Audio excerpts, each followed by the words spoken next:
Welcome back to my channel. So this is episode 2 of the neural network lost landscape slash ensembling video series.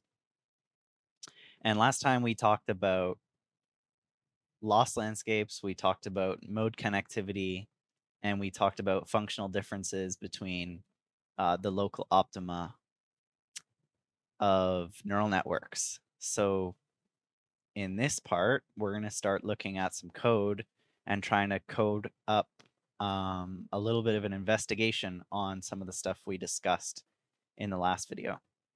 All right, so let's get started. So we'll come in here and we'll create a data class. And if you see me looking to my left, it's because I have some notes just so that I don't forget paths to different libraries and things like that. So class data. This class is going to have 3 data sets as attributes. So it's going to have a training data set. It's going to have a validation data set. And it's going to have a testing data set. And they're all going to be of the type tf.data.Dataset, if I remember correctly. So if you're not familiar with TF datasets, TF datasets are like Tensorflow's class that enables like efficient data pipelines into your neural network. So it handles things like prefetching data to reduce like the gap between subsequent iterations of your model. And I'll probably do some videos specific to TF datasets, but this will be a pretty simple TF dataset implementation because the data will fit in memory, so we don't have to worry about like streaming data from files or anything like that. Okay, so import TensorFlow as TF, and then now you see we have access to this TF dataset. That's this. And then, so let's see, we're gonna probably want to add an init with the config as a parameter, just in case we want to change like the how each of the data sets is split, like whether we're using like 90% training, 5% validation, and 5% testing or something like that. So definite,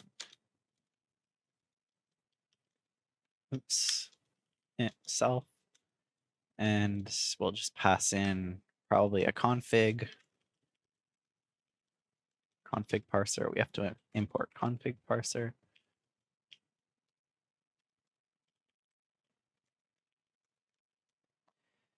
And then we'll just say that self.config equals the config.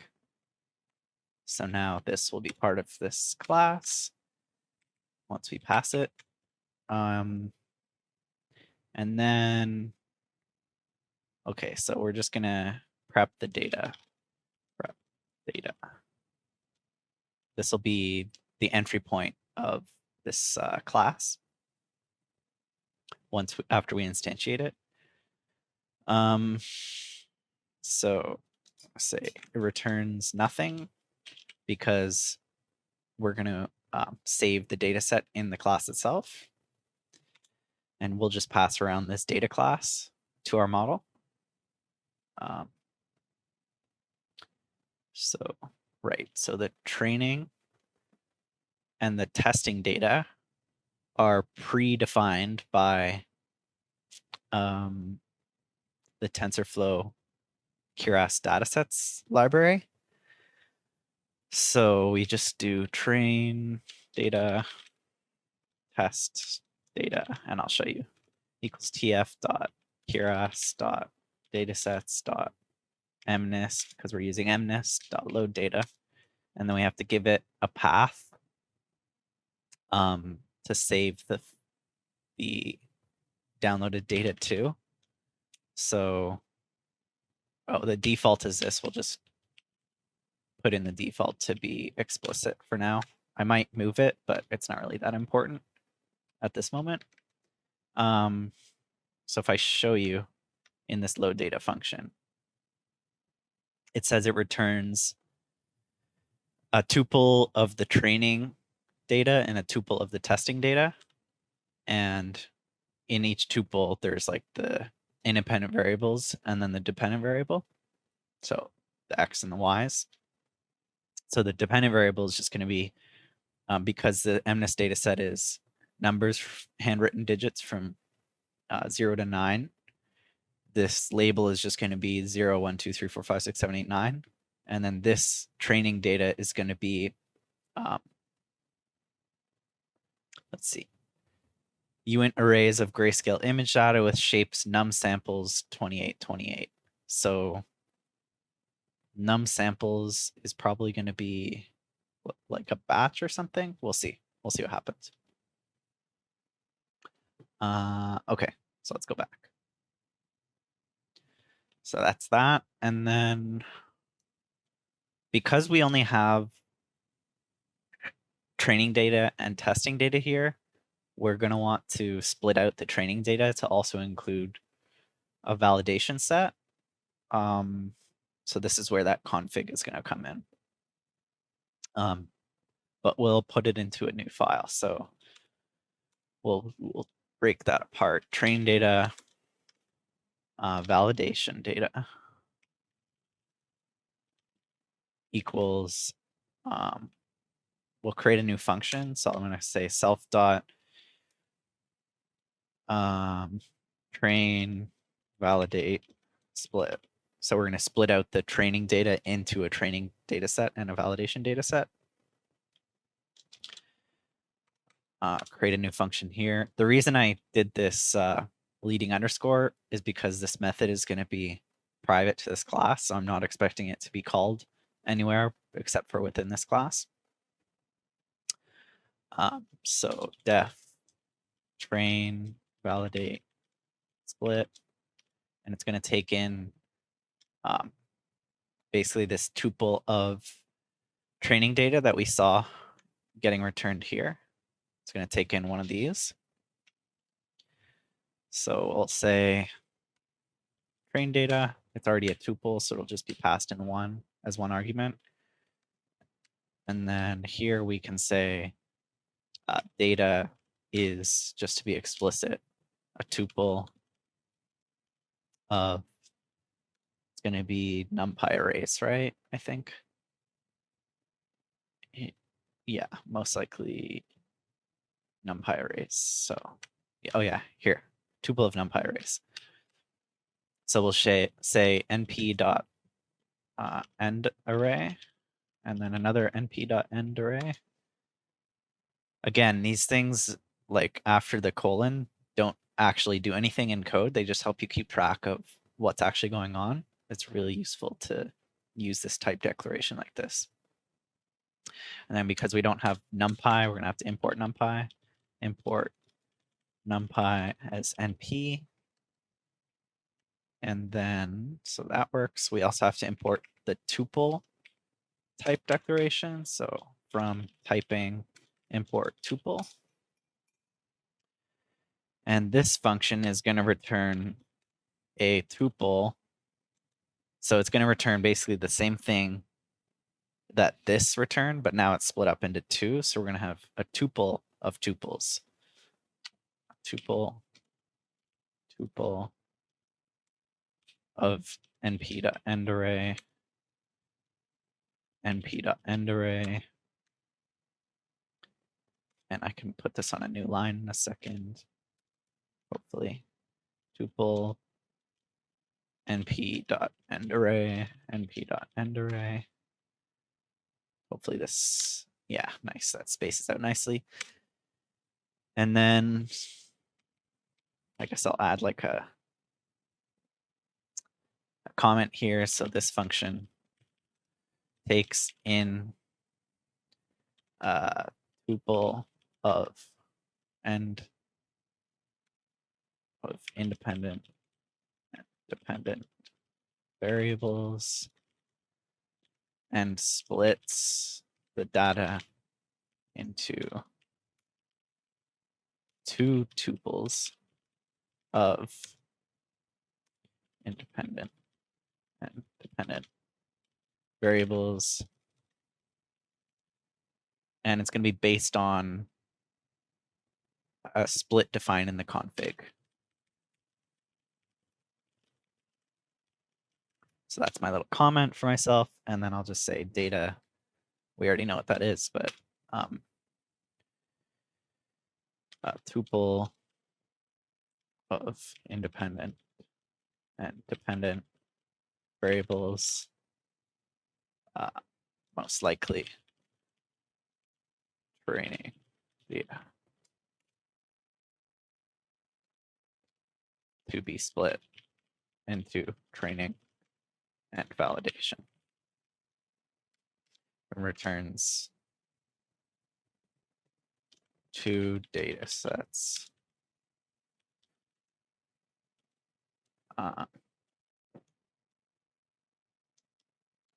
Or I'll just say returns a tuple of tuples containing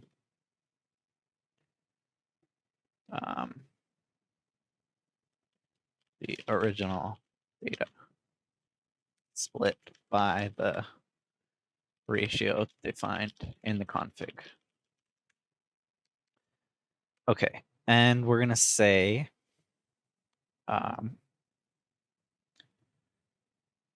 okay, so let's start on that. Basically, the first thing we have to do is retrieve our config split. So I'm just gonna say like split points equals, because we have the config here in the class, self.config, and then we'll select from the config, which we haven't created yet, but I'll create it in a second. I guess we'll call it, I don't know, we'll just call it the data section of the config, and then we'll just say train validate split. And then we're going to have to cast this result from a string to a float. So because it's the config contains strings when we read it. And then, okay, let's create the config file now. So go into my dev.config and I called it the data section, and it's going to be, what did I say? Train validate split is equal to, let's just say something easy like 0.5 for now. We can change this later. And so that's our split points now. And then we can say, okay, so how are we going to slice these NumPy arrays? We're going to slice it based on like the length of the array multiplied by the fraction that we put here. So if it's like 0.5 in the config, then the first half of each array is going to go towards the train set, and the second half is going to go towards the validation set. So for that, we need to know the length of the data. So I'll just say data len equals data at 0, because it's a tuple. We're going to select the first one. These lengths we know are going to be the same. So the length of this array is going to be the same as the length of this array, because they're referring to the same data. It's just the independent and dependent variables.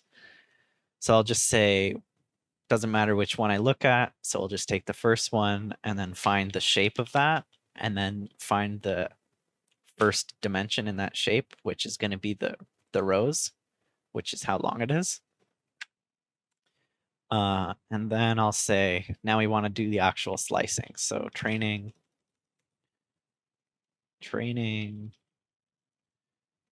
data slice equals, and we want the return value to be this tuple, and then we'll have two of them, right? We'll have one for the training and one for the validation. So I'm going to create a tuple, but it's going to be split this time. So data at 0, and we're going to say, because it's the independent variable, data at 0, close bracket. And then we're going to slice from the start of that array to the split point times the length of the data. So I'll do int of, because I'm doing int casting because the indexes are all integers. So, and I'm slicing based on the index. So int of split point times data length, data len, and then I want to get all of the columns. So I'm not trying to slice the columns out. So I'm just going to say, use this colon for this is like the slice of the rows and this is the slice of the columns. So I'm going to take from the first row to this index row and then all of the column values. So that's the first part. And then we're going to want to take data 1, which is this one, the dependent variable now. So we're going to say data 1, and we're going to slice the same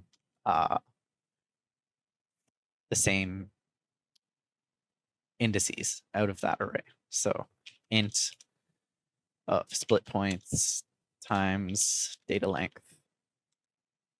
And then we're also going to take all of the columns. So that's the first one. It's giving me, oh, it's just a new line, warning. Okay. And then so the validation data slice now. Data slice is going to be very similar to what we had here, except now instead of taking the first row to like this index row here, we're going to go from like the one after this index row to the end of the array. And that's just going to be the rest of our data. So data at 0 of, now we're going to take from this plus 1, this plus 1, 1 to the end. And then we're going to take data at 1, this plus 1 again, to the end, and all of the columns, all of the columns.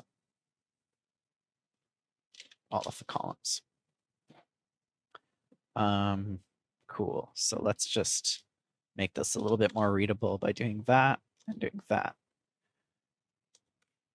So now we have our training data slices. We also have our validation data slices. And we're just going to want to create, actually, no, because we said we're going to return it. So we can just return it. So return training data slice, and it's a tuple. So training data slice, validation data slice. That's it for this function. So that's done. So we have now the training data and the validation data, as well as the test data in the same form that this function returned it. And now we just need to create a few data sets. So we're going to create another function that creates these TensorFlow datasets rather than passing the model these NumPy arrays, which is what we have here, right? So a new function. Let's call it, I'll put it down here, def. Again, this function is only going to be called inside the class once we execute this prep data. So we're going to say underscore, and we'll just say prep tf.dataset. And we're going to be able to use, because we know that test data, train data, and validation data are all in the same form, we can use the same function to convert all of them into our TensorFlow dataset. So we're going to say prep tf.dataset. We're going to pass it our data, and it's going to be our tuple of NumPy arrays like we had here.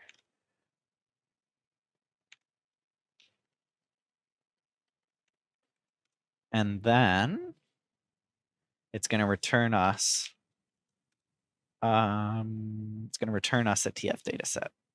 So tf.data.Dataset. And we'll just give it a quick comment. This one will be faster. So this function creates a TensorFlow dataset given a tuple of NumPy arrays with independent and dependent variables. Okay, that's done. Data tuple of NumPy arrays with independent and dependent variables. Tuple. And it's going to return TensorFlow dataset. Cool. So let's see. We probably aren't going to need self because we don't need access to this config in this file. So let me get rid of that. And then that's going to make this a static function or a static method. Sorry. And then we can say we're going to want to return the tf.data.Dataset.from tensor slices because we're passing in these NumPy arrays. And we're going to pass in just data because we already know we've got this tuple of NumPy arrays. And we're going to do dot shuffle because I want to shuffle the data. Buffer size is going to be the length of the data. And I'll explain that in a second. So data at 0 dot shape at 0. The reason you want to do this shuffle with the length of the data is because if you don't, then it will be an imperfect shuffle. You'll have like a partial shuffling of your data. And sometimes, like if the data is too big to fit into memory, like if you're doing streaming in data from files or a database or something, a lot of the time this shuffle buffer won't be able to be as long as the data because that data can't fit in memory. So, but in this case it will. So we can just leave it like that and then dot batch. We're going to batch the data and we'll use a batch size of 32, which means that like 32 images will get fed into the model at once and be used to calculate the gradients and all that stuff. Cool. So that's that. That's done. And now we just have to call it. So let's call it here. So we're going to say self.training dataset equals the prep dataset of the training data. And then we're going to say self.validation dataset equals the self.prep tf dataset of the validation data. And then self.testing dataset equals self.prep data of the testing dataset. So now these class attributes will be set once we call this prep data method. And that's it. The last thing I want to do, just to make sure that this is working, we can write like a visualization function to go along with the data class. So we'll do that now. So we'll say def. It's probably going to be, yeah, it's going to be another static method for now. So static method, def visualize data. It's not going to be private to the class, so I'm not going to do the leading underscore. So visualize data, and we're going to pass in a data set. So we'll basically, I'm assuming that this function is going to be called not from within this class, just because we're only going to use it once to verify, and then we'll probably we'll get rid of it. We won't get rid of the function, but we'll get rid of the function call, so it's not being called every time I run the code. It's kind of like an optional thing. So tf.dataset, it's going to take in tf.data.Dataset. It's going to return nothing. Oops, not paying attention. None. And then I'll just write a quick comment. This function visualizes the data in the given data set. A data set to visualize, and it returns nothing. Okay, and I think instead of like, we're not going to visualize every element in the data set, we're just going to try and visualize like the first element of the data set. So let's try that. Since we passed in the data set, you access the data set elements by doing, you can do like a for loop through it. So for x, y, because we know that the data set is like a tuple of x of the independent and dependent variables.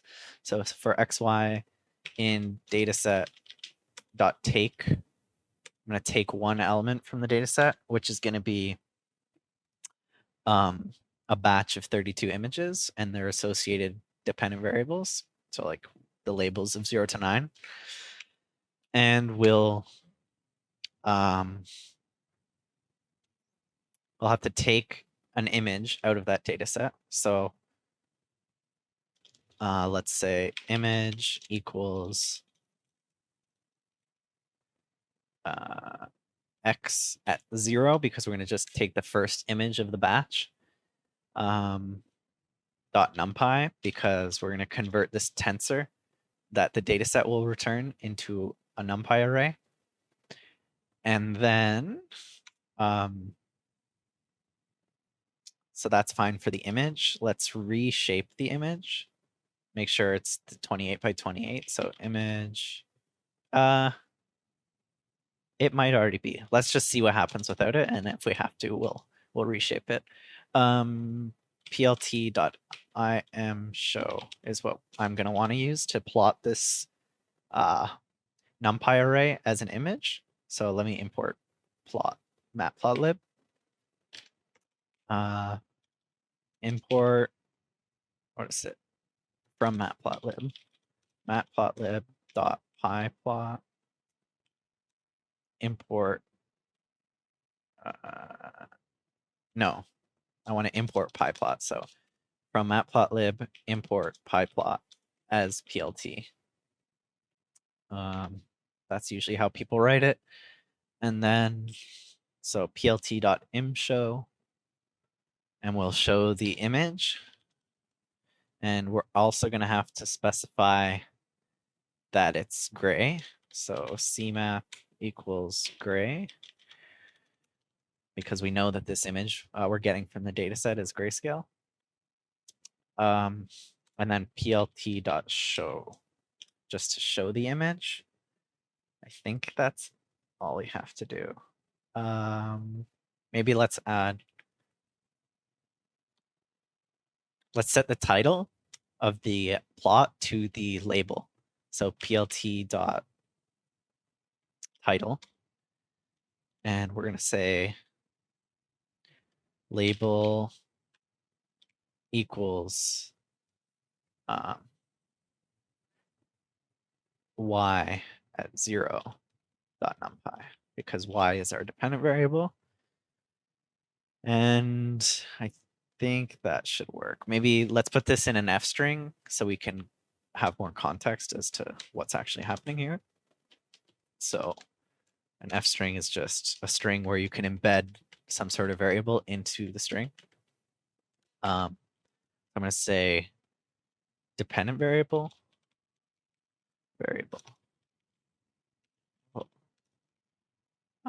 also known as the class label. So I'll just put that in parentheses, class label. Cool.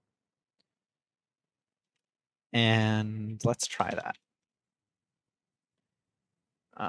So we're gonna have to call this data class from our controller, which means we're gonna have to import it in our controller. So let's say we're gonna get rid of this pass now because we're done with it. I've got to import the data first. So from and then ensemble.components.data.data import data. And then we're gonna say, let's create the data class. So data equals data of pass in the config equals config because we're passing in our configuration. And then we just have to call it. So data dot prep data. So that's going to create all the data sets and set the data sets to the class attributes that and we can then access the class attributes. So like if I did data dot, you can see testing data set, validation data set, and training data set. But now we're going to want to do the visualization. So data dot visualize data, and then we'll just pass in data dot training data set to start. And then we're going to have to run this. That hopefully works. Let's see. Okay. Hopefully we see a plot show up. So it's loading the TensorFlow libraries.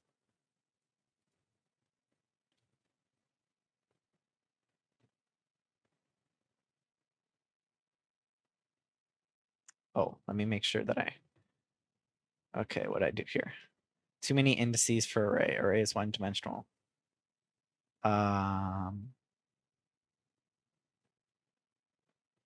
Oh, right. So this here, because it's the label data set, it doesn't have X and Y. The X and Y, the X and Y coordinates are only for the input data because it's like your image, right? So this is just a flat array. So in this case, we're going to get rid of the slice of what would be the second dimension in that array, but it doesn't exist. So this is what we're going to have to do. Hold on, let me make sure that I did that right. Yeah, cool. So that and that are not going to exist. So let's try that again, see if it works.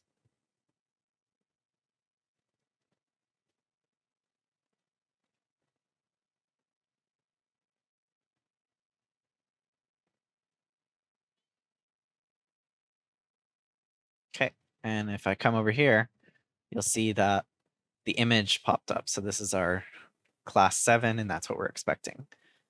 And because we're shuffling, if I run this again, I expect the data to change. So let's try that again. And we're not using a seed, a random seed, so it won't have the same random shuffle every time. I wonder if it has a random seed here. Yeah, seed is none. So I'll run this again, and you'll see hopefully the number changes, and then I'll put in a seed. Yeah, so the number changed, and now let's put in a random seed so that it doesn't give me random numbers every time, and we get deterministic feeding of our model every time we run it. Okay, so that, let's move that back. We're going to say seed equals 0. Hopefully we get the same value when we run it consecutive times now. So class label 2, hopefully we get it again. Yes, cool. So now we're consistently getting the 2 in our as the first element in our data set. Now we're going to move on to the next part. So the next part is training the model. And I'm just going to take a quick break and I'll be right back. All right, so here's what we're going to do. Two things for training. One, we're going to train N models from scratch. And then two, we're going to train one model from scratch with N checkpoints using stochastic weight averaging, which is from the paper, which one? Averaging weights leads to wider optima and better generalization. This one here. And then we're going to do some visualization on the two different approaches and see if we can learn anything. So let's get started. I don't have any notes for this section, so we're just kind of wing it and see what happens. Hopefully I don't have to stop and search too many things, but okay, so under the train step, we're going to do Ensemble Orchestrator. Let's make a class here. Maybe I'll just call it model orchestration instead, because we're comparing a bunch of different methods. So let's rename that first.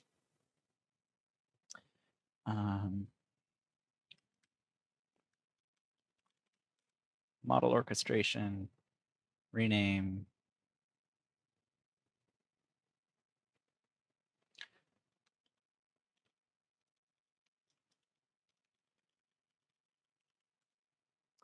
Okay, so we're just going to say class model model orchestrator. And it's probably going to have, well, we said we were going to do two different things. So this will change, but let's just write something down as a placeholder. Model 1 is going to be like just the model. And then model 2 dot Kira dot model, we'll change that in a sec. Model 2 will be something like a list of models. What did I say here? And models trained from scratch. So it's actually the other way around. So we'll just say like a list of models. And then model 2 is just going to be one model. Because stochastic weight averaging is basically you train a model and then you, I'm pretty sure you have a cyclical learning rate. And when you have that, let's see, learning rate.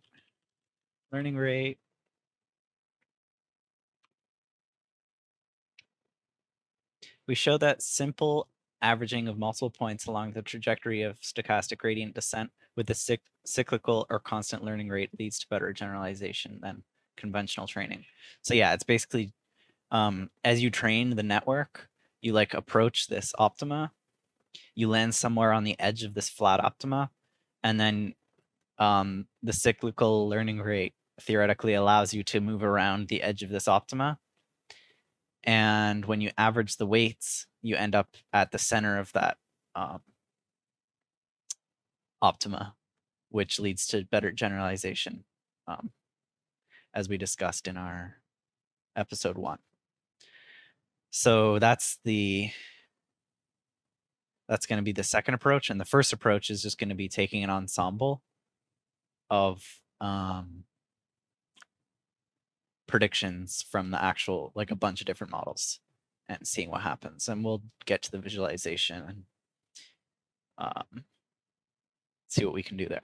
So let's just get started so we have something to work with. Right. This is going to be a pretty simple model.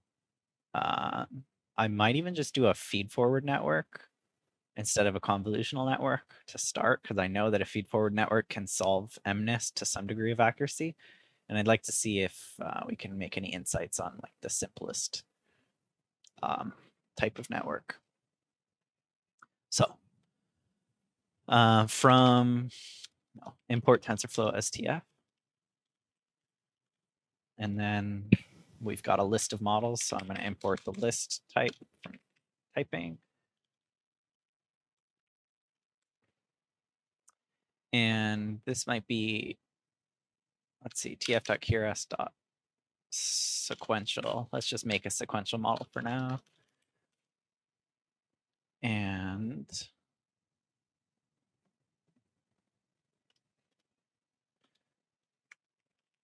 add some spacing. An init. Do we need an init? For now, we'll leave it out. We might add it later. So we'll just say def orchestrate. And then we're going to say, so create model 1. And then we're going to create model 2 afterwards. And this is going to do the training and all that stuff. So, all right. Cool. So it'll be like self.model1 equals some function that we call in our model folder. So we'll say, let's create something in models now. By the way, the reason I'm doing this orchestration is just basically it's going to be a container for the models, and then we can pass the container to the analysis and then run the analysis easily. Okay, so, one thing it's going to take, though, is orchestrate. It's going to take the data. So let's pass the data. My dog's just eating something. One sec. All right, I'm back. Crazy dog.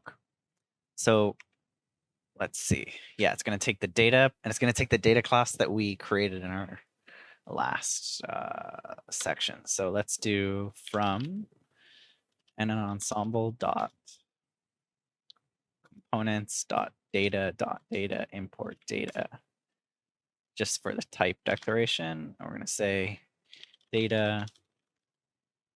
Our data class is going to get passed in, and we're going to train each model with this data.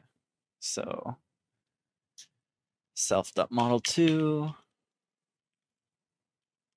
equals something, and we're going to create that something in here.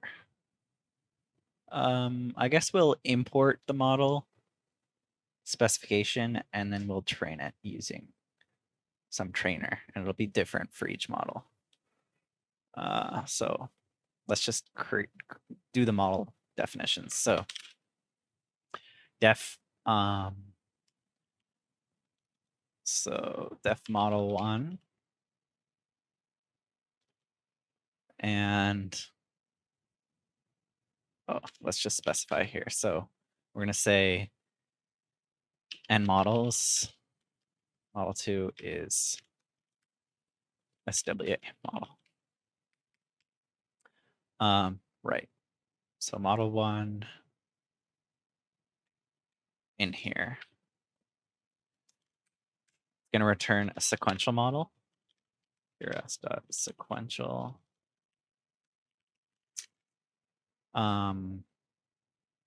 Actually, a list of sequential models, right? So again, from typing import list. So list of sequential models. We're gonna have to import TensorFlow again. From TensorFlow. Import TensorFlow STF. And okay, so tf.qrs.sequential. And then it's going to be tf.qrs.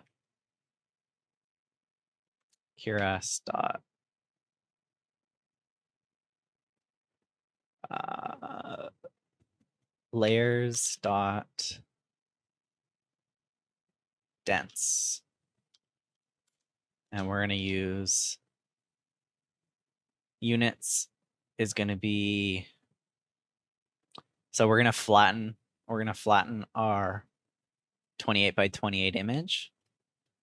So it's going to be 28 times 28, which is what?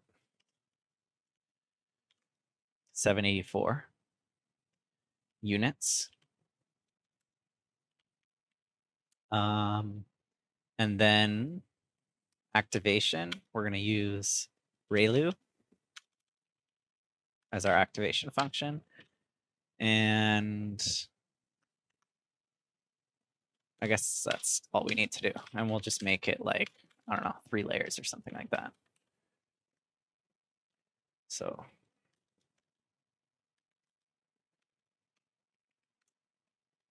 I think this is how the sequential API works. Let me double check really quickly on my other thing. So this should be a list for one.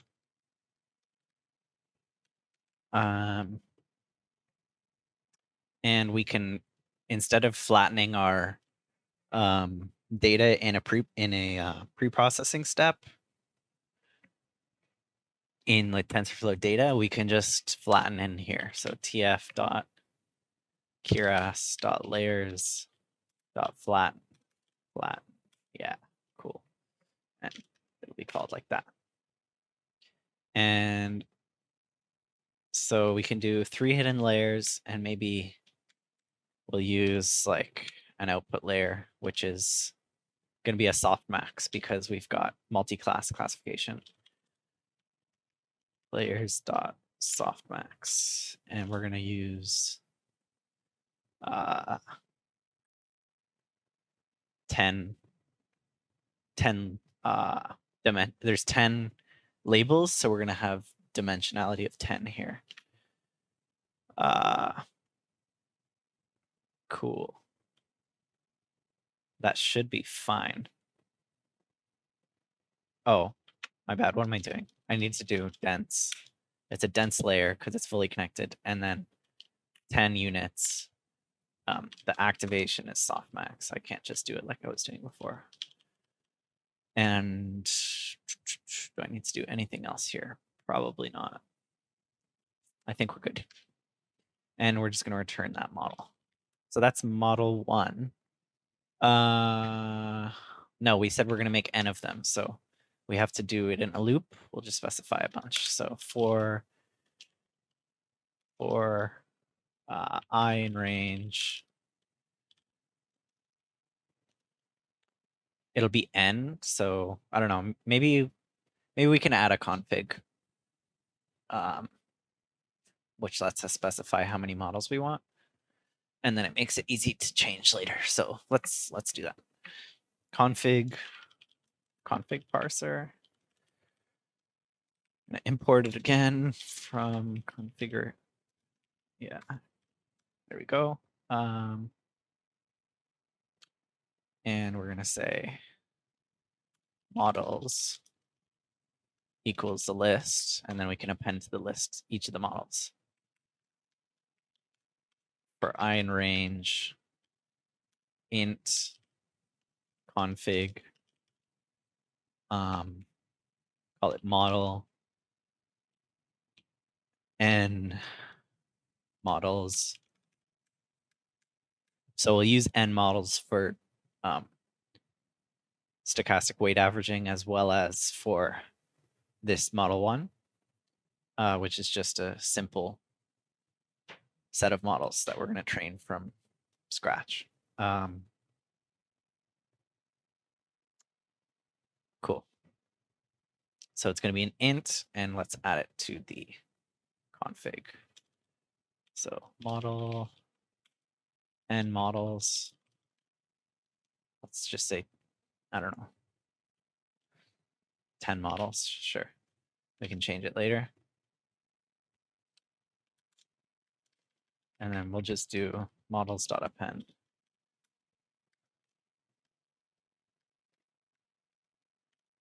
Like that. This is going to be in the loop. Something's messed up with my brackets here. Let's just do that and this. Let's see. Open, cool. Nice.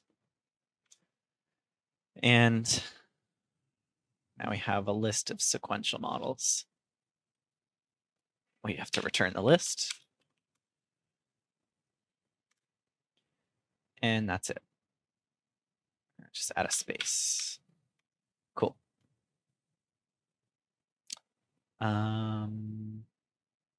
That's model 1. Now model 2.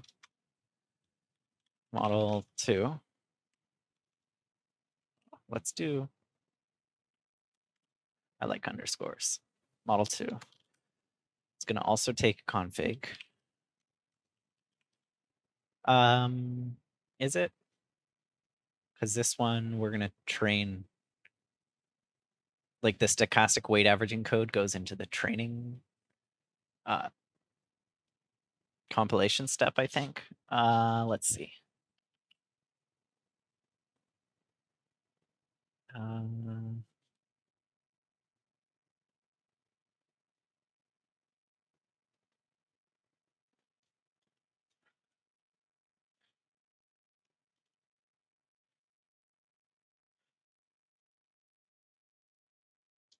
Yeah.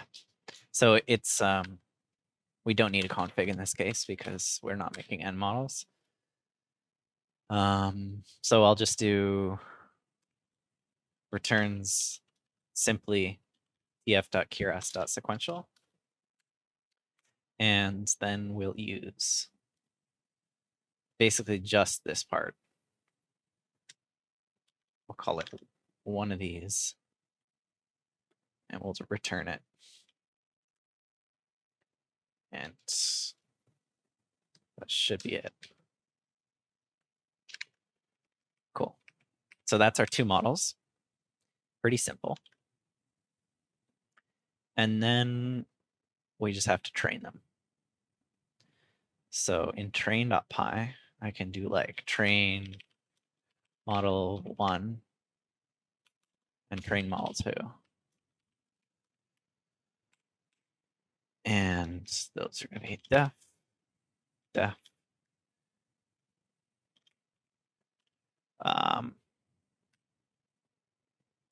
It's going to take in, model 1 is going to take in our list of models of tf.keras.sequential. And this one's just going to take in tf.keras.sequential. It's going to return the trained model.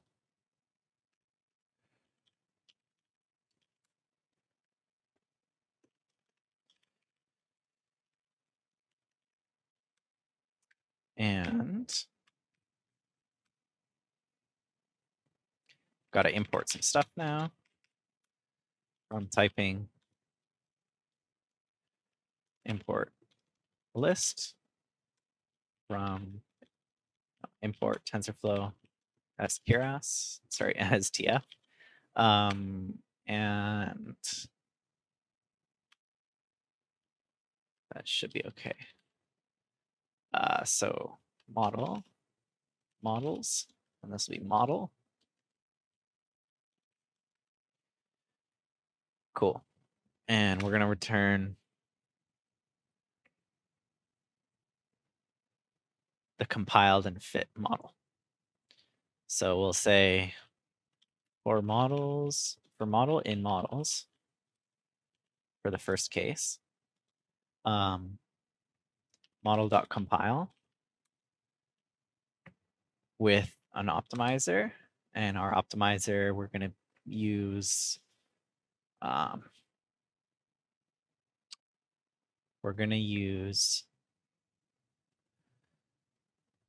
not Atom, SGD. So tf.keras.optimizers.sgd. And then I think it's model. Yeah, cool. And our loss function, is going to be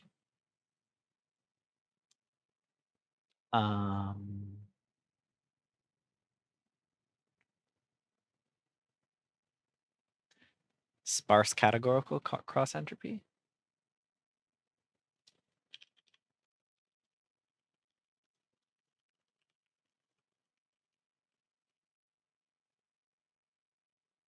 And so the reason we're using sparse categorical cross entropy is because our labels are not one-hot encoded. They're integers from 0 to 9. So if you're using one-hot encoded labels, then use just normal categorical cross entropy. Cool. So, and then we can just use metrics. We can add some metrics for funsies. And I don't know, just use accuracy for now. Cool. So the model compile, and then we're going to fit the model too. What's going on here? Some weird spacing. Cool. Model dot fit. And we're going to fit it with the data that we passed in, or that we're going to pass in because we haven't passed it in yet. So we're going to also pass in the data, which is going to be our data class. Cool. From and an ensemble dot components dot data import data. And we'll fit it with the data. Data dot training. Actually, let's see. Model dot fit.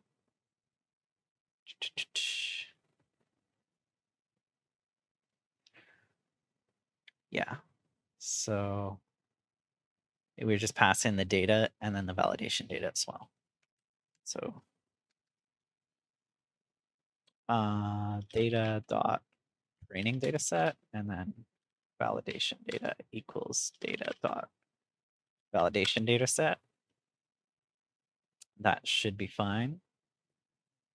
I don't think I have to do anything else here. Maybe specify the epochs and then the callbacks.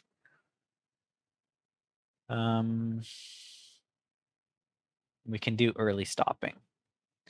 Cool, so let's do that. Callbacks. And the callbacks are going to be tf.cures.callbacks dot. Where's the early stopping? Early stopping. And we're going to say, yeah, monitor validation loss. Patience. So let's just be explicit. Patience equals, I don't know, we'll probably end up changing this, but we'll just say 5 epochs for now. So if the validation loss doesn't decrease over 5 epochs, it'll stop training. What else?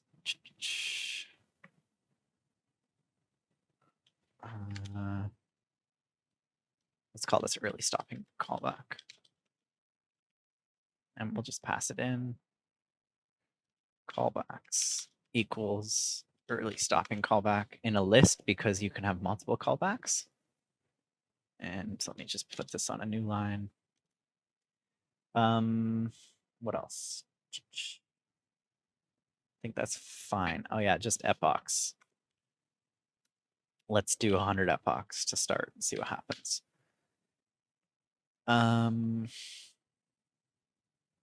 Cool. Now we just have to return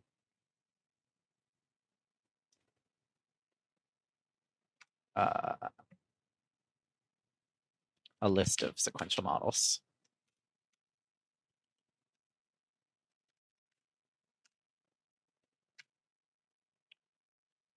So return models.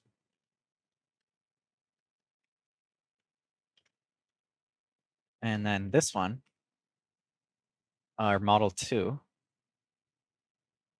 is our SWA model. So we're going to say something similar. So we're going to have the early stopping callback. tf.keras.callbacks.early stopping. I think we're going to have, well, we'll see. We might get rid of this, but I'll just add it for now. Patience is 5. And then we only have one model, so we're going to do model.compile. Oh, because yeah, SWA has a built-in implementation for TensorFlow, which is nice. So let me just find it quickly. Cool. It's actually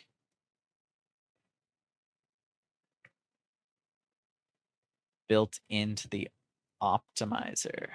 Oh, it's a wrapper around the optimizer. And you say, you start averaging after some epoch or some amount of epochs, I believe.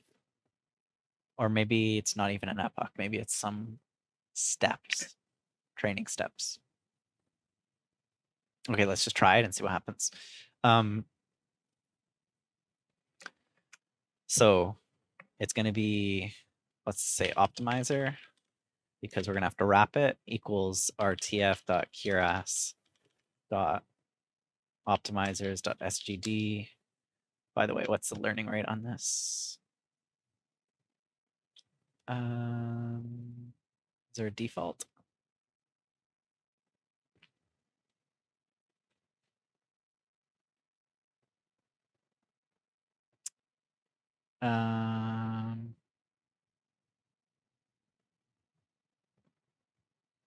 Oh, defaults to 0.01. Cool. We'll just leave that and we'll change it if we need to. So we just create the optimizer first. And then, which I don't know if that's necessarily. Okay, let's do that. Create the optimizer first, and then we'll wrap the optimizer in TFA. So TFA is TensorFlow add-ons. That's another thing we need to import. And I don't think I have it installed yet, so we'll also install it.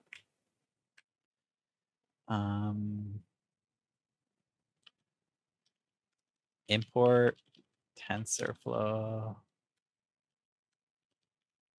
add-ons as TFA. Pretty sure I don't have it, so double check. TensorFlow add-ons, I believe, is how we import it. Let's see.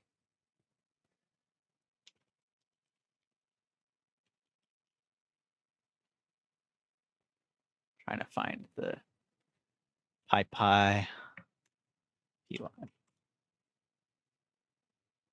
TensorFlow dash add-ons, not underscore. And we can specify a version to the latest version, which is this. Now I'll install the requirements. Oh, by the way, I'm not using Pillow. I was going to use it, but we didn't need it because we used Matplotlib instead. So let's just cool. Let's install the requirements.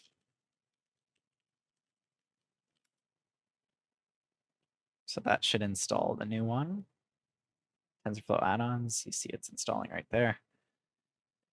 That should be good now. Now let's go back to this. I think this is the correct import. Yes, it is. So now we can say TFA dot optimizers dot SWA for stochastic weight averaging. And we're going to put the original optimizer into that. And I think that's all we have to do. No,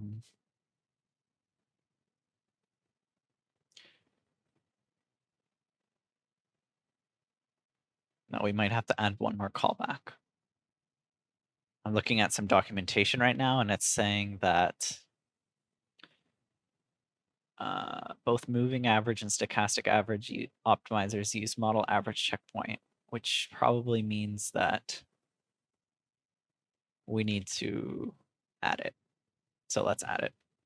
It's another callback. This is the one I just copied it. So, and then there's a checkpoint directory. I'll just put it in.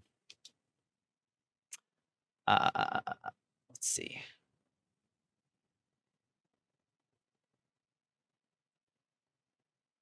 I guess I can make an interim folder here.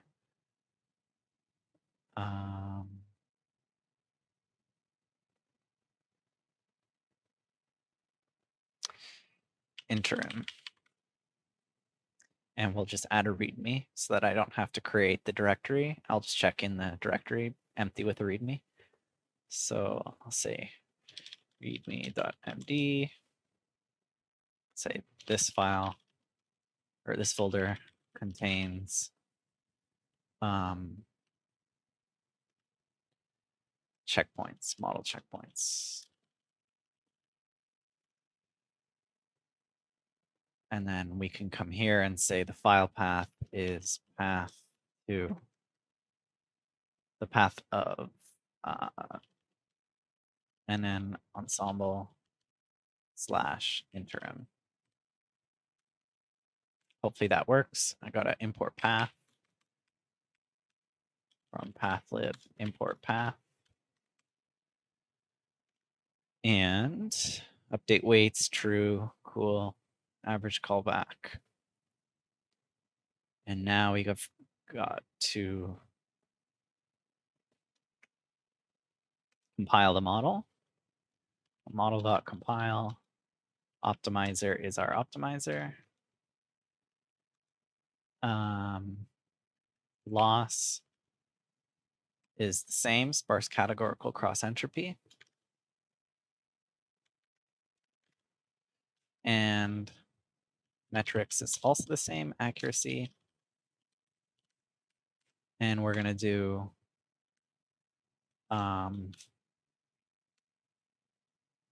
model.fit now. And we're going to add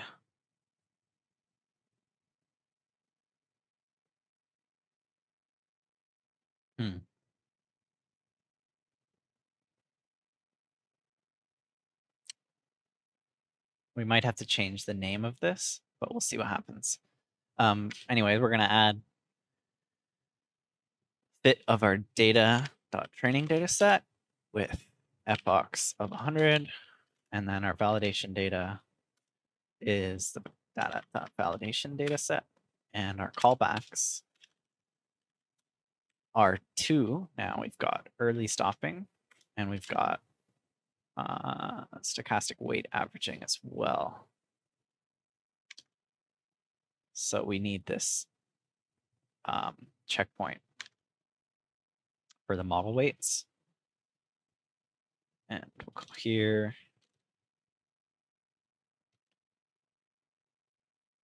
Right, we got to pass in data again. Data.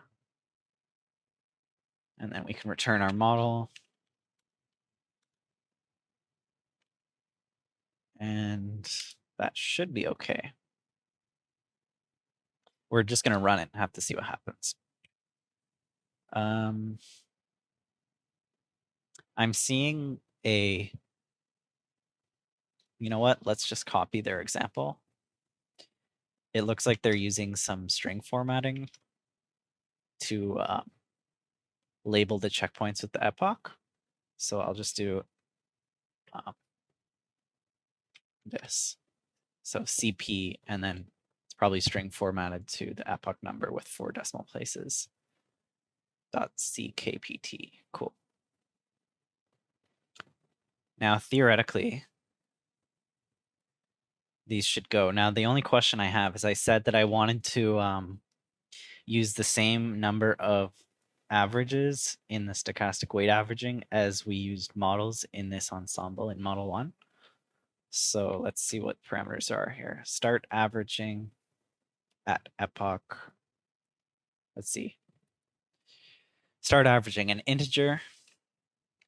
Threshold to start averaging using stochastic weight averaging. Averaging only occurs at start averaging. Iterations must be greater than 0, greater than or equal to 0. If start averaging equals m, the first snapshot will be taken after the mth application of gradients. Okay, so it's by gradient update. And then averaging period is an integer, the synchronization period of stochastic weight averaging. The averaging occurs every average period steps. Oh, interesting.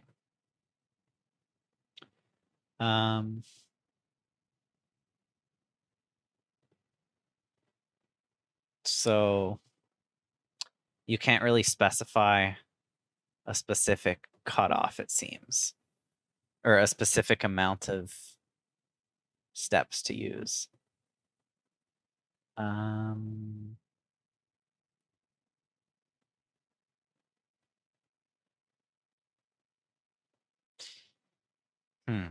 That's kind of unfortunate.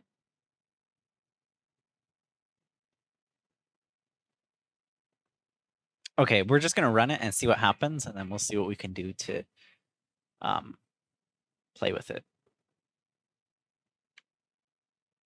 So it's right in its current state, it's gonna average the model weights every 10 updates to the gradient, which is interesting because you wouldn't want it to happen at the start as it is by default here. You'd want it to happen, I think anyways, you'd want it to happen like later on. So, and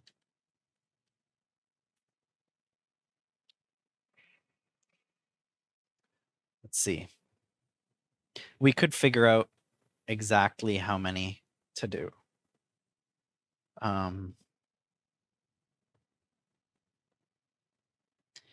Because if we do this, if we do like start averaging at the end of an epoch, like we know how many updates there are in an epoch. It's just the amount of batches we have. And then we can say like, once that is reached, do 10 averages, and then it would kind of stop early. So I don't think the early stopping is necessary. So let's get rid of that. Just get rid of early stopping, because I think once the averaging is done, it's just going to stop anyways, and that's kind of its form of early stopping, I believe, anyways. So let's get rid of that and see what happens. All right, so we'll import these in our controller. Sorry, not our controller. Let's work forward from our controller. So model orchestration is what we need. Cool. So from nn ensemble dot components dot model orchestration import model. Oh, oops. Model orchestration dot model orchestration import model orchestrator. So I'm going to create the orchestrator.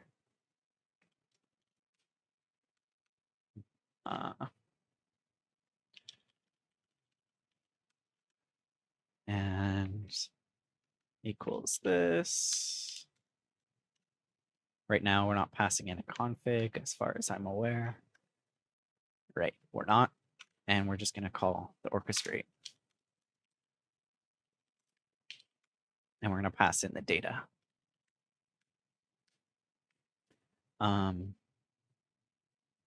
Right, might be referenced before assignment, because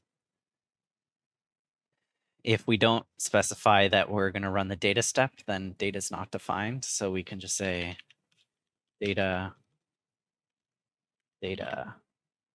equals none. Let's call it optional. And I'll import the optional from typing. Cool. So now it's at least not giving me a warning, but it'll still error out because I don't have any error handling logic if we pass in like if this actually is none and it goes in here, it'll error out downstream. But we'll deal with that later. Cool. So orchestrate. And then we pass in the data, and then here we're going to say from nn ensemble.components.model.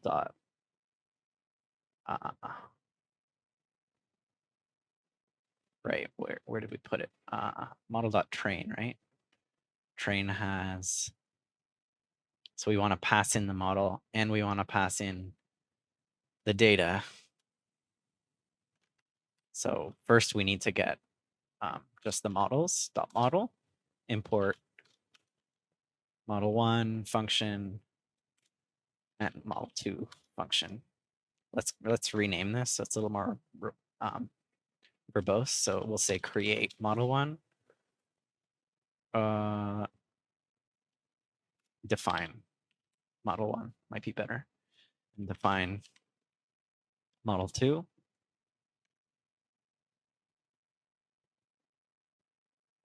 I still don't like that name. Whatever. Let's say construct. Construct. Naming is the hardest part of computer science. All right, construct model1 and construct model2.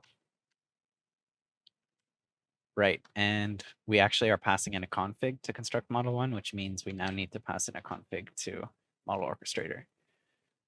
So we'll do that in a second. So we'll say construct model1, construct model2, and we're going to say construct model1 is supposed to pass in a config equals config, but we don't have it yet, so we'll add it in a second. And construct model2, and this doesn't take in anything. And now we have to pass in the config. I'll just pass it in as an init because why not?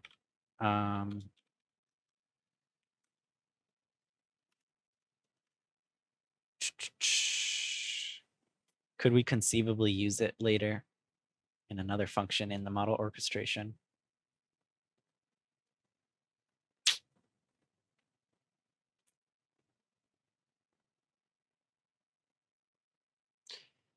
Maybe. Okay, I'm not going to do this yet. If the need arises, we'll move it. So we'll say, instead of doing this, we'll just pass in the config. From config parser, import config parser. And then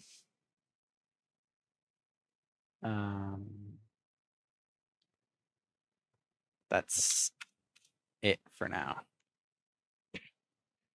Construct model on, right? And then we just need to fit the models. So model 2 equals, sorry, model 1 equals the fit from the training process from nn ensemble.components.model.train. We're going to say train model 1 and train model 2. Cool. Train model 1 and train model 2. So train model 1 will pass in self.model1 and the data. I'll just be explicit. Models equals model 1, and then train model 2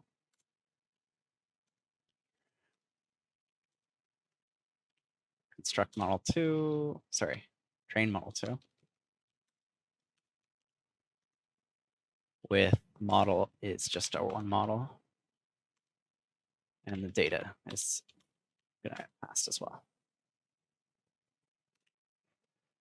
Cool. So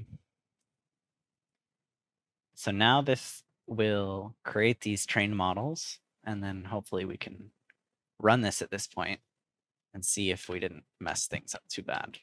We'll move on after that. So that's done. That's done.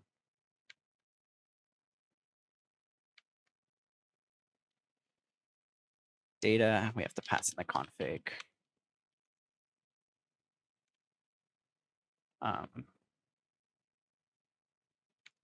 Did I use the config in multiple places here? No, just one. Okay, it doesn't matter. Usually, like the only reason to put this as a class attribute is if you're going to use it multiple times. In this case, I've only used it once, so it almost makes more sense to just pass it as. Well, actually, it doesn't make sense because prep data calls train val split. So if I didn't put this config in the init, I would have to pass config through prep data and then pass it through train validate split. So that's like two unnecessary passes of the same thing. So it's actually fine to keep this config in here in this case. All right, let's try and run this and see what happens. So data and then train.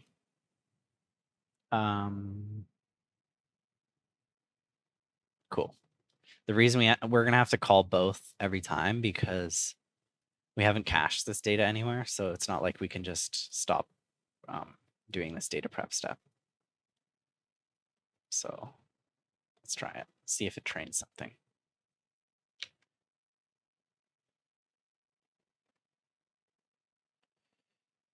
No attribute training data set. Okay, let's see what went wrong.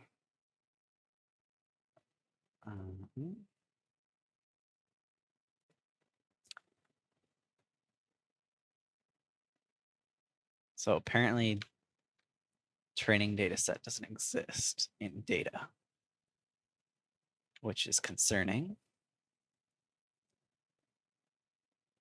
Oh, this is a problem. So I need to move this up here because it's setting the data variable to none.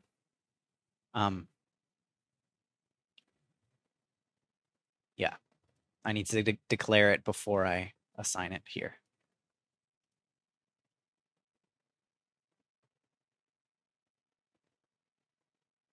Cool. So training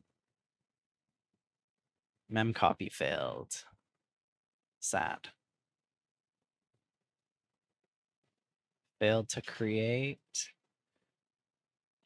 Why is that? Is my GPU too small? I will get back to you when I figure out what this is. All right, I'm back. I figured it out. So in my case, I was using a GPU and I needed to set the memory growth. I'm not exactly sure why it fixes it, but it fixed it. And I've done this in other projects as well, where I've set the memory growth. So I recommend you do the same. Basically, you just copy this code. It's actually written in a few places in the docs as well, I think. Anyways, so I added this into an init at the top level of my project. So it'll run before anything else runs, basically. And then I found out one more problem. So if I come over to,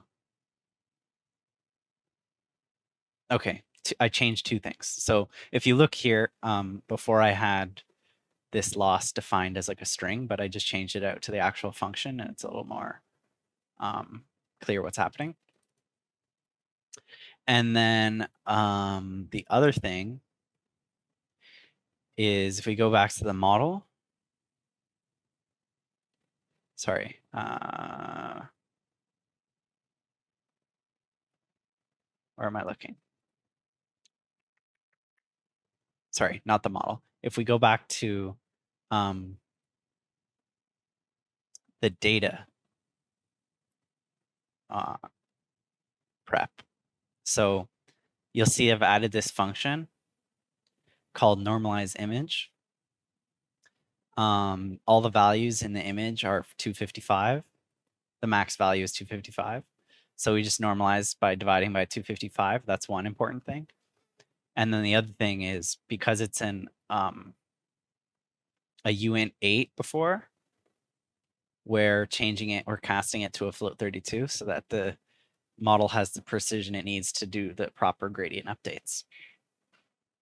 And the way we apply that is by chaining a map to our dataset prep. So after the from tensor slices, I added this map normalize. So I'm mapping this normalize function across all the items in the dataset. And I'm using num parallel calls to execute this mapping in parallel so that it's a little bit faster and it doesn't bottleneck our model by feeding it data too slowly. So that's all the changes I made. Now, if I run it, you'll see I've already had some of it running. You'll see it starts going. So we got our image of the 2, and then now you see the loss decreasing. Before I added this normalization step here, the loss was nan because it I think the gradients were getting clipped. Cool. So I'm just going to wait until this finishes. I'll run through and then I'll be back when it's done, and I guess we'll do some next steps from there. It's still running. I decided to do a little bit of a cleanup. So first of all, I just want to make my variable names consistent. So we'll do that. And then the other part was in our model definition, we've got, because we're using the same model architecture for both the SWA model and the kind of traditional ensemble, we can extract this piece of code into its own function, and then we'll just call it from within this file. So def construct base architecture or base model. And then we'll just do, it'll return us a sequential model.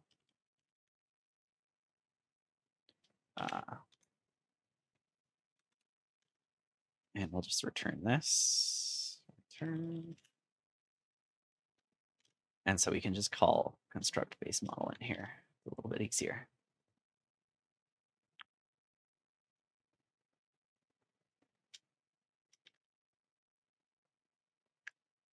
And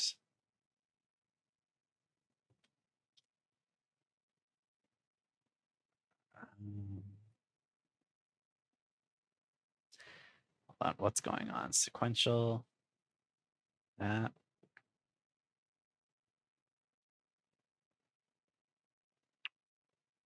Sorry, I gotta add the function. Parentheses. Cool. That's done. I think that's it. So the next thing I want to do, we can see that the model's running here, but it hasn't been saved. So we might want to consider saving it so that every time we change something in the analysis in the next step, we don't have to rerun the training every time, because that would be pretty annoying, right? By the way, just as a side note, turns out pretty simple architectures can do pretty well on MNIST.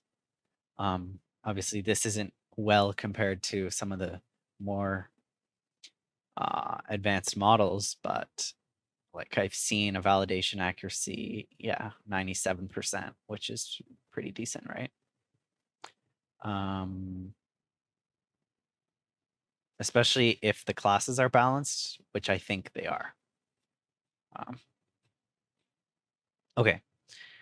So maybe let's write some saving logic, and then we'll call it quits for this video, and then the next episode we'll do all the analysis, the fun stuff. So let's see, and we'll tweak the parameters as well in the next episode. Okay, so let's find what we want. So this is the model fitting, and then where you return the model.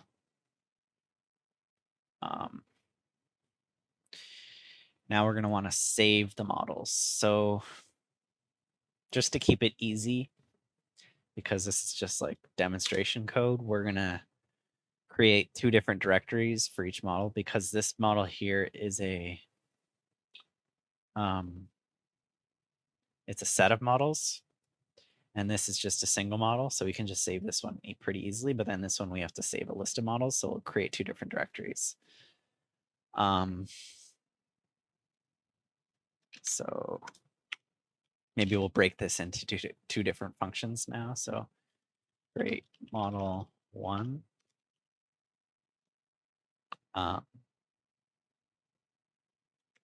And create model 2.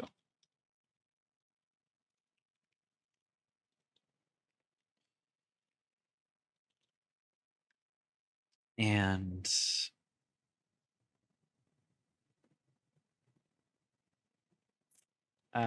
no, we'll just do save model 1 and save model 2. Let's keep it simple.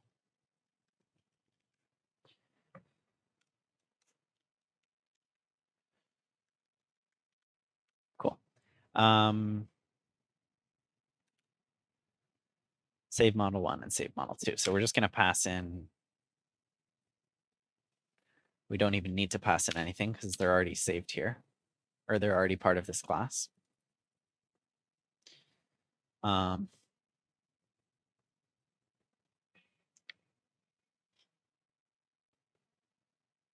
Cool. Yeah, and then we can write a load function to load them back into the orchestrator later. Okay, so I think for this, we're just going to have to, because model 1 is a bunch of different models, we're going to have to do like something like a for loop. So for model in self.model, model 1,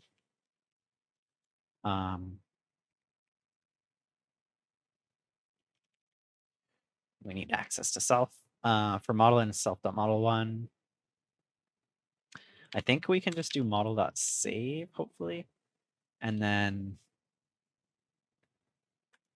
maybe we'll just do enumerate the models, which gives us access to an index for which model we're talking about. So I model, I believe that's how enumerate works. And then the save method gives us a file path and an overwrite. So we'll let it overwrite. We'll include the optimizer, all that stuff. I'm pretty sure saves the model to TensorFlow save model format. Yeah. So we'll just give it a file path with in a path to the interim, but then we'll just create, whoops, we'll create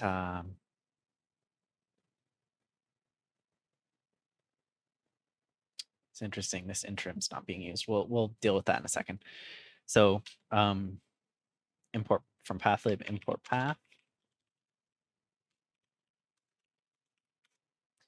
And we'll say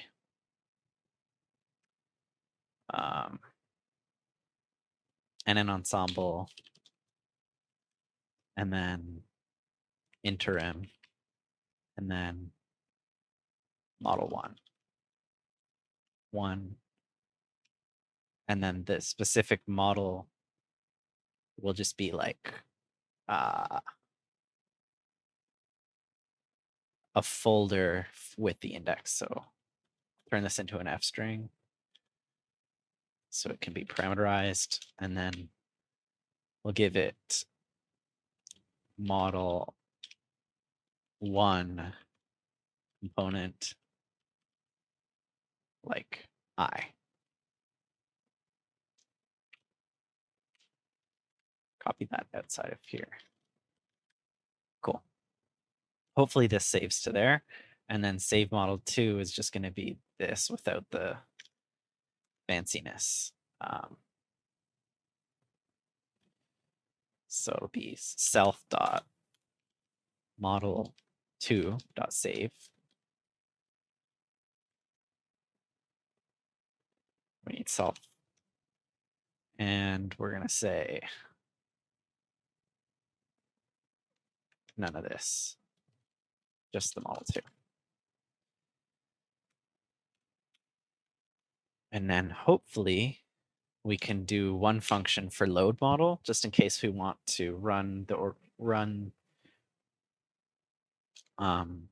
the analysis without running the training. So def load models. Oh, by the way, the save model will only happen from within this class. So let's add a leading underscore. Cool. And load models will be how do we load the models here? tf.curas.load, no, tf.curas.models.load model. I'm hoping this is the correct one. And let's see what it says. Yeah, loads a model save via model.save. So we can use that. And we'll just say self.model. Well, for model, we're going to have to iterate through the paths, load the models into a list, and save it to model 1. And then for model 2, it's just loading from one path. So for model in, and we'll make it dynamic too. So it's going to search for this, which means we need to use glob. So from glob, import glob. I hope that's right. And then we'll do a glob on a path name. Let's see, does this expect a string?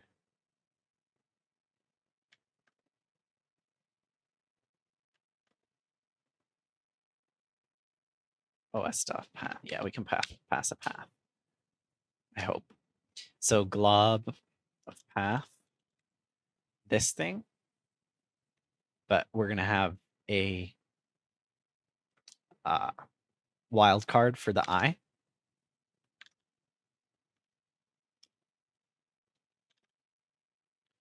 So instead of I, it's just going to be wildcard. And then we'll iterate through that. And I also don't know why I'm putting this in this load model already. For model in this glob, and it'll be model path in this glob. We're going to load the model and append it to a list. So model 1 equals an empty list. And then we'll do that load model with this path. Hopefully that works. And we'll say model 1 dot append the result of that load.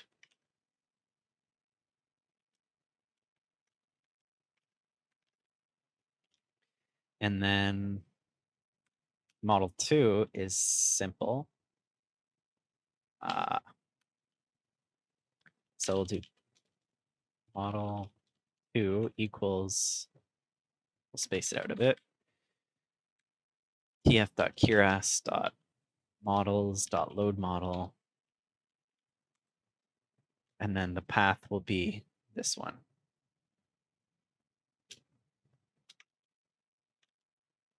Cool. And maybe we'll make this a default variable. So save path equals this thing here.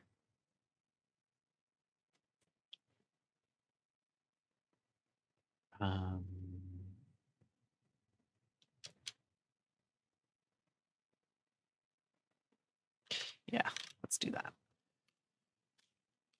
And then model 2 to save path equals this thing here. Also, it doesn't need to be an F string, so we'll get rid of that. And then we can construct this from this. So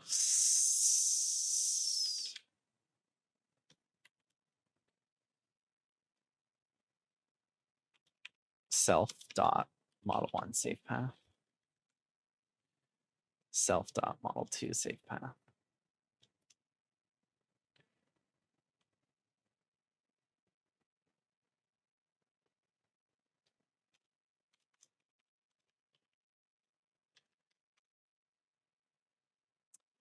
And this is just a string. I'll just make this into a path here. That way we don't have to do it down below. So we'll just do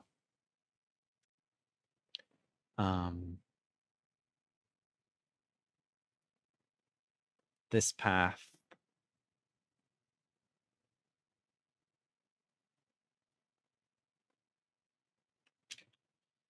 like we'll have to do it here, but we don't have to do it for that for model 2. So I'll just do path of model 1 save, sorry, self.model1 colon this F string. And then, so that's going to be a continuation of this path.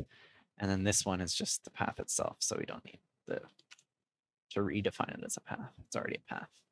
So self.model to save path. And then this one, again, we'll do basically this, but we'll add back the wildcard. And this one, we just have the path. So let's do that. We have to use self. Cool. So now we have model 1 and model 2. We can just set them. So self dot model 1 equals model 1. Self dot model 2 equals model 2. Now, hopefully that gives us a mechanism to save and load these models into the orchestrator. So when we call the orchestrator now, like if we don't call this orchestrate, we can still create the orchestrator and then call the load to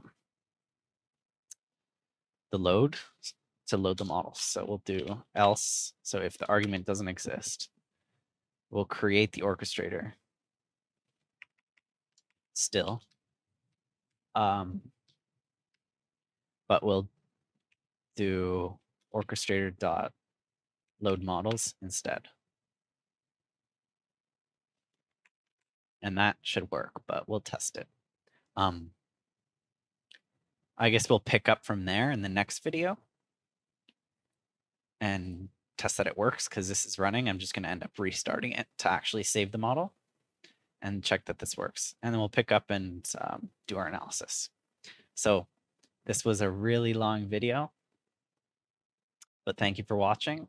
And I hope you're excited to see what happens in the next as we do the comparisons between these two different approaches and see if we can figure out any new information on the functional differences between the local optima. So I'll see you in the next one. One thing I forgot to add, we never actually called this save model, so we should definitely do that. So after we create self.model1, we want to save that model. So we're going to do save model1. And then after this one, we're going to do save model2. Save model2. Cool. And that's it. All right, I have a really quick update. Turns out we had some bugs in the some of the path strings. So first thing, here we just spelled interim incorrectly. INTERIM.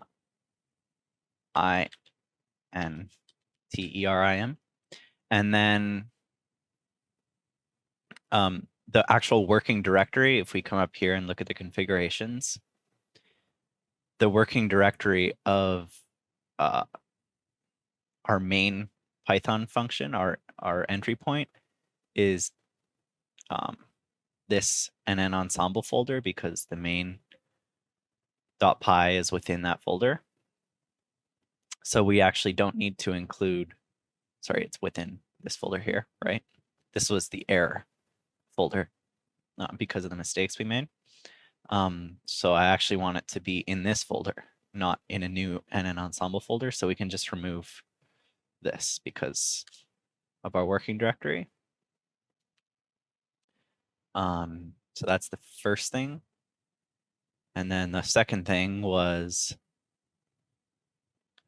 right here. So the average model checkpoint, again, get rid of the NN Ensemble part of the path. And then we're going to add a specifier for model 2 as well. So we're going to say model 2 checkpoints, maybe.